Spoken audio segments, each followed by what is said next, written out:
Situation with the multinational joint task force, I left the force since July 2017, but I've also remained within the system and currently as the Chief of Training and Operations for the Army.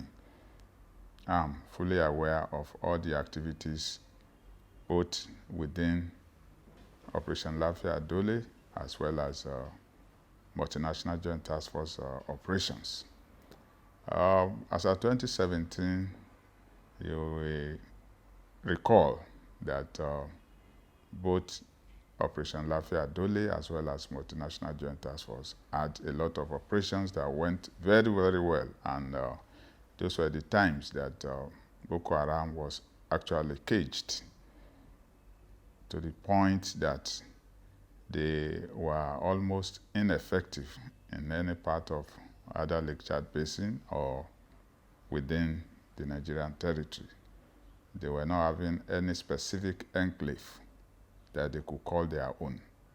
But unfortunately, as time went by, they managed to be able to start staging some guerrilla hit-and-run operations. Initially, that was principally on soft targets, innocent civilians. But along the line, they got emboldened to the extent that occasionally they also attack troops location, especially small deployments in isolated places that are actually people-oriented deployment, just to provide some form of protection for the people that have relocated back to their communities.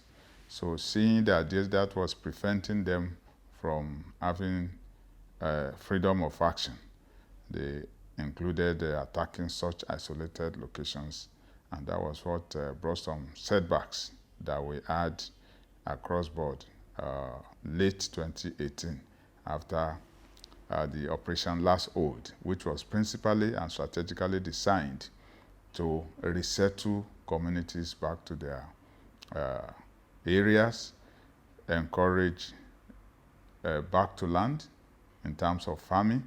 The Army, through the efforts of the Chief of Army Staff, even provided not only seedlings and also secured the environment for agricultural activities to start, also donated some farming implements, including tractors, to the communities that returned to their farm. That we did successfully, and you could also recall, due to that success, the Nigeria Army Day celebration for last year was held far away in Mongono, not even in Maiduguri.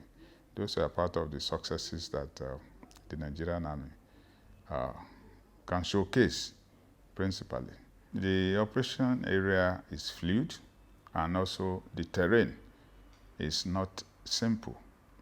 During the dry season, it is easier to conduct operations to rove and move all over the place. But during dry season, the terrain there and the environment is actually very difficult for correct movement of equipment and maneuver. So as a result of that, the Northeast generally, during the dry season, tactical maneuvers are easy because the ground is dry. Well, you know that place generally is made of loose soil. So when it comes to rainy season, tactical maneuver becomes a little difficult. So movement are to a large extent restricted. Not that we don't conduct operations, we do, but it's slower and it doesn't reach the peak as it will normally be during the dry season. So I think they took advantage of that to kind of either through sources that are not really very clear, get some emboldened support, maybe in terms of local training, in terms of maybe smuggling of arms into them and all what have you. I think that emboldened them to start coming out. And we should not also forget that Lake Chad Basin area had been their traditional area over time. It's from there they found out when they started taking military barracks is from inside that Tumbus, that is Lakeshad Islands, where they started from Baga, knocking Baga, or knocking Mongono, Gajigana, Gajira, all down to Maiduguri. That's also the area where they use, bypass Maiduguri, go through Mate, Krenoa, down to Dikwa, from Dikwa, link with Bama into Sambisa. So those were the axes they were using before, until the military was able to, particularly the Nigerian Army, which leads the operation in the Northeast, were able to. But you know, when I say military, that is the Army, the Air Force, and the Navy. So largely, we don't need to despair, because what we are contending with is not just insurgency. We're talking of terrorism. Terrorism, even after being defeated, you still have some flashbacks. Use of improvised explosive devices, in terms of personnel-borne explosive devices, vehicle-borne explosive devices, as well as planted improvised explosive devices that disrupt free movement of vehicles, personnel-borne that target populations, especially where people are gathered, maybe for prayers or for market and all those stuff. And vehicle-borne to ram into maybe troops deployment, since unless where markets are allowed, you hardly see plenty areas where you have civilians congregating, and unless in the mosque or churches.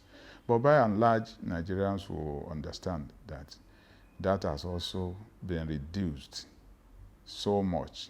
You hardly hear vehicle-borne explosive device running into a church or running into a mosque or running into a crowd. If we experience anything like that, maybe suicide bombers, particularly small girls and young men, that are mostly small girls that are being used to plight such dastardly acts. Those are the ones that occasionally they succeed. If one is able to get close and detonate its payload to injure people or kill people, more than 10, 20, 30 had been taken off, but that is not to be public knowledge. But the moment one happens and it shows, and it's like making a statement. Oh, we are still here. Don't think we are really finished before. I mean, the way we want people to believe. Don't think we are finished. In war, you cannot win all battles.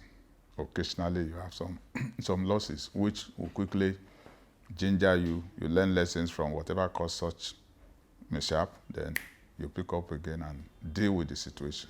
And I think the Nigerian Army, with the Nigerian Air Force and all other sister service and paramilitary agencies, we have really risen to the occasion, and that is actually being contained